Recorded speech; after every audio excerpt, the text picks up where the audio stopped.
Welcome back to the Sports Source. This segment brought to you by A.G. Hines Company.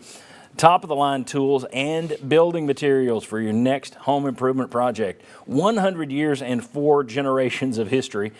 Sons and a daughter already readying to continue the heritage over there. If you are a do-it-yourselfer, visit A.G. Hines Company before you start your next project. I promise they'll have what you need, and they'll take good care of you at the right price. aghines.com to learn more. All right. I wanted to start this last week, but the Kentucky game was such a shock that we kind of changed directions, talk more about that.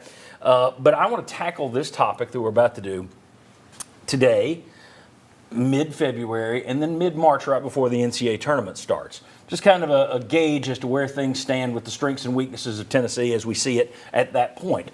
So, right now, what are the 3 biggest reasons Tennessee will reach the Sweet 16 this year? And keep in mind, this is Rick Barnes' 8th year at Tennessee. He has made it to the Sweet 16 just once. So there are going to be people that want to see that and more. Josh, what's the number 1 reason?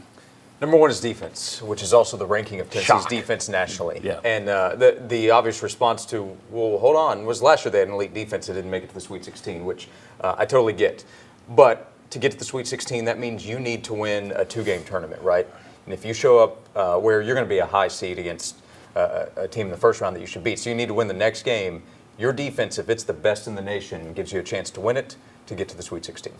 All right, very good. He goes defense. Anybody want to? I figured that would be the top answer. Everybody agree that that's the number 1 reason they'll make it to the Sweet 16 if they do? Yeah. I would jump in with experience as another one, because you look at the teams that win the national championship these days, and they're all experienced clubs. Now, granted, Tennessee does have some young players, but they're not totally reliant on those young players. I'd say 5 of their 10 guys that they play in the rotation are upperclassmen. Some of them have been through the wars and been through the NCAA tournament. So I think that is a quality that is a plus for this team, because those are the kind of teams that win in the NCAA tournament typically are experienced teams. All right, experience. We all agree with that one? Yeah. Okay. I think that both of those, the reason why they have the really good defense and they have the experience, is they do have depth, which is another key. But what I look at is, in preparation for Tennessee, what makes them so different are those things. Yes, their culture, how hard they play. But offensively, the rest of the country runs a lot of ball screens. They run a lot of sets. They pull it out and they run a set. And from a scouting perspective, that's always a lot easier to prepare for. Whereas our motion offense, it's a lot of read and react. The guys are curling. If they curl, the other guy does this. If they backdoor, the other guy.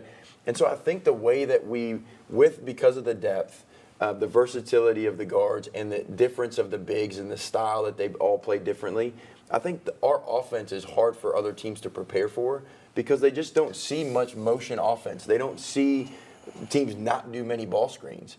And that gets us a lot of open looks that I think will be challenging in short turnaround NCAA tournament environments. I think it'll be hard for teams to prepare.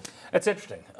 It's something you think about in football quite often. We always talk about, well, Tennessee canceled a game this year against Army because they didn't want to see that wishbone, that triple option, that you never see it, so you're not ready for it. It's interesting to hear that brought up as a main reason for Tennessee basketball having a good shot at the Sweet 16, because they run an offense that other teams don't. That's a good one. That's why you're the basketball coach, and we're coming up with generic stuff like experience, defense. Now I was going to say depth. So that's a good one. Thank you, Mark. Now we've done the positive. You know we're going to flip this. So in the next segment, we're going to come back and talk about the weaknesses. What does Tennessee have to fix? What do they have to overcome? So when we come back, what are the 3 biggest weaknesses and the 3 reasons Tennessee won't make the Sweet 16? Come on back on the Sports Source. Away from home? Watch the Sports Source live at WATE.com.